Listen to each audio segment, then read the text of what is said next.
saya Rizky Nur Jamali, Ya. dari mahasiswa hukum pecinta alam atau pecinta alamnya Fakultas Hukum Undiku. Hari ini ya kita sudah melakukan rilis atau pelepas liaran sejumlah tanaman kantong semar endemik Gunung Slamet, yang dimana pada tahun sekitar 2014-2015 ini sudah dinyatakan sebagai tanaman langka. Dan hari ini Mahupa melepas liarkan tanaman ini sebagai bentuk kepedulian Mahupa terhadap lingkungan. Dimana kita ketahui bersama bahwasannya di sini kantong semar Gunung Slamet atau yang biasa disebut dengan nama Latin adalah Nepenthes adriani ini sudah menjadi tanaman langka. Dimana tanaman ini adalah tanaman yang hanya ada di Gunung Slamet, yang pada tahun sekitar 2016-an ini sudah dinyatakan langka, dan jumlahnya di hutan itu hanya berkisar antara 2.600 pohon. Maka dari hal tersebutlah akhirnya ini menjadikan alasan kenapa akhirnya Mahupa hari ini berfokus kepada konservasi kantong semar endemik Gunung Slamet, yang harapannya ke depan baik seluruh Mapala, masyarakat, dan pemerintah mampu berduyun-duyun bekerja sama untuk melestarikan kantong semar hingga akhirnya status langka kantong semar asli Gunung Slamet ini dicabut. Seperti itu, dan harapannya dari kita Mahupa ini mendapatkan dukungan dari segala pihak, termasuk khususnya pemerintah, di mana pemerintah inilah yang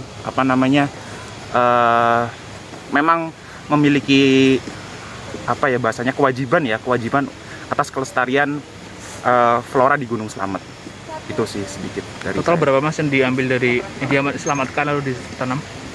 Untuk total hari ini sebenarnya ini adalah uji coba yang kita lakukan pelepas liaran di alam. Ini kita baru mencoba dengan jumlah kurang dari 5 kita lepaskan di alam bebas. Terus akan kita pantau selama beberapa bulan ke depan. Jika memang kondisinya semakin baik, akan kita rencanakan untuk pelepas liaran dengan jumlah yang lebih banyak ke alam.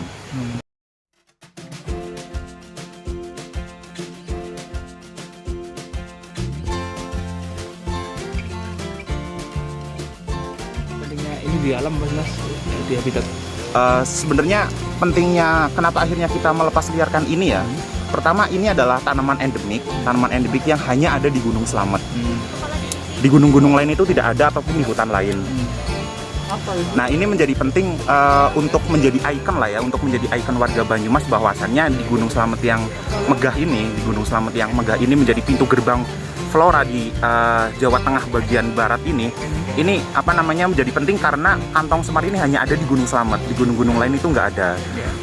Dan yang perlu kita sadarkan betul kepada masyarakat, kepada seluruh masyarakat ya, adalah ketika kantong semar ini dia dibawa dari habitatnya dan dilepas dibawa di luar Gunung Slamet, itu kemungkinannya itu sangat kecil untuk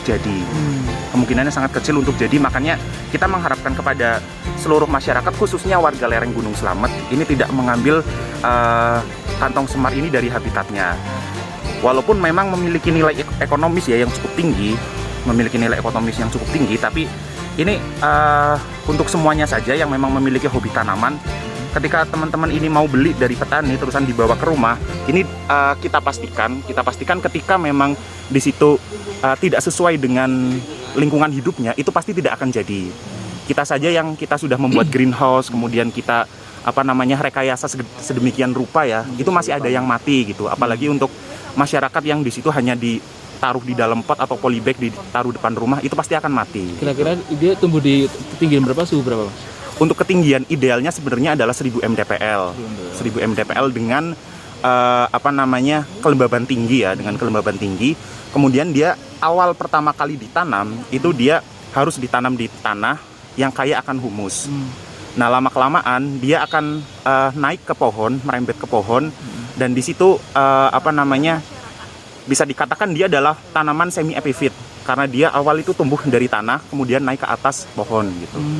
Kak, pertanyaan saya gini, kalau kantong semar itu dengan keseimbangan ekosistem lainnya, dia makan apa kalau nggak ada itu serangga mungkin tambah banyak atau gimana Mas? Oh iya, jadi kantong semar ini kan ini sebenarnya adalah tanaman yang cukup unik ya, di mana tanaman ini dia memiliki kantong, di mana di dalam kantongnya ini memiliki enzim. Memiliki enzim yang di mana salah satu fungsi enzimnya ini adalah dia untuk membunuh serangga yang masuk ke dalam kantongnya.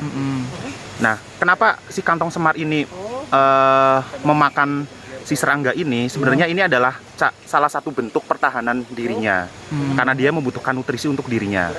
Makanya dia melakukan hal seperti itu. Dan ini adalah salah satu bentuk evolusi ya, kalau dilihat dari sejarah kantong semar ini adalah sejarah evolusi dari tanaman ini.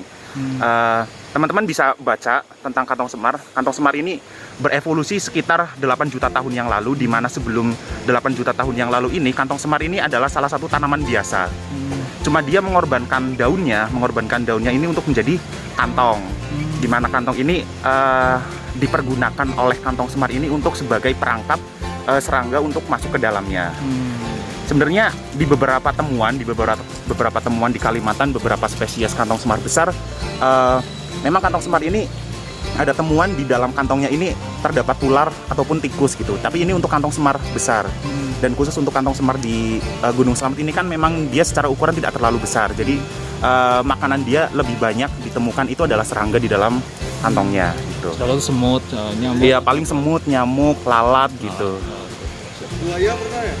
Mas, umurnya berapa Mas? Kenapa? Umurnya? Saya umurnya 21 tahun. Fakultasnya hukum? Fakultas Hukum. Semester? Semester 7. Itu di Mahupa sebagai apa? Di Mahupa saya sebagai Kepala Divisi SLP3M atau Divisi Studi Lingkungan, Penelitian, Pengembangan, dan Pengabdian Masyarakat. Oke, siap. Thank you ya Mas ya. Ya. Sukses.